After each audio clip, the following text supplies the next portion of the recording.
Hello friends, Deepa की अतरंगी बातों की दुनिया में आप सबका एक बार फिर से स्वागत है।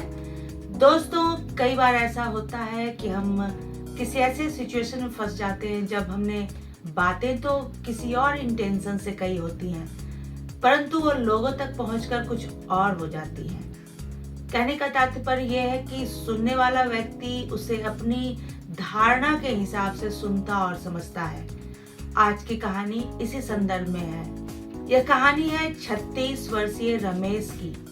वो अपने दोस्तों और सहकर्मियों के साथ बैठा चाय पी रहा था और बातों बातों में उसने बताया कि वह काफी दिनों से घर नहीं गया है, इसलिए कुछ दिनों की छुट्टियां लेकर वो अपने घर जाएगा और अपने परिवार के साथ कुछ वक्त गुजारेगा।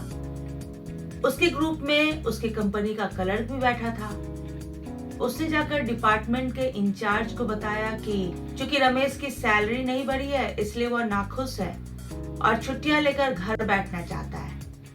अब इंचार्ज ने जाकर सुपरवाइजर को बताया कि आपने रमेश की रिपोर्ट अच्छी नहीं लिखी, जिसकी वजह से उसकी सैलरी नहीं बढ़ी, इसलिए वो नाराज है और जैसे ही उसे पता चला कि नए प्रोजेक्ट पर काम शुरू होने वाले हैं, वह छुट्टियां लेकर घर बैठना चाहता है।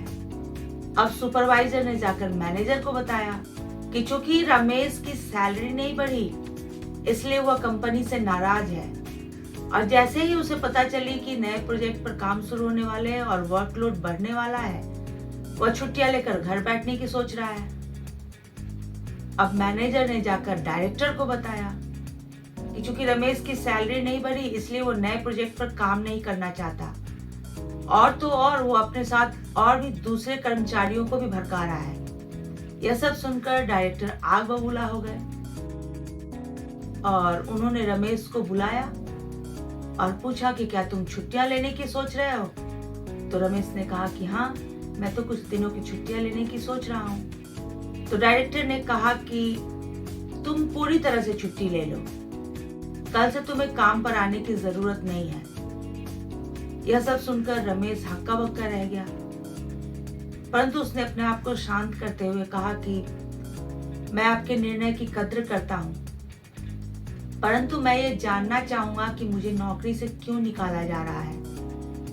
तब डायरेक्टर ने उसे बताया कि मैनेजर ने तुम्हारे बारे में सही रिपोर्ट नहीं दी है।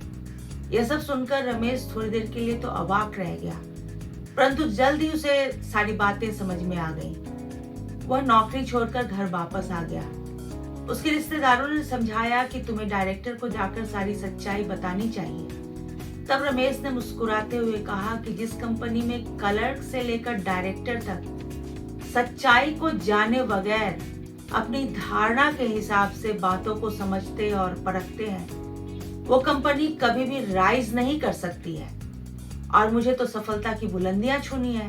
मैं तो उस क्लर्क का शुक्रिया अदा करना चाहता हूँ कि उसने मेरी आंखें खोल दी और साथ ही मुझे यह भी समझाया कि अपनी बातें हर किसी के सामने शेयर नहीं करनी चाहिए। लोगों को जानिए, समझिए, परखिए, तब उसे अपना दोस्त बनाइए।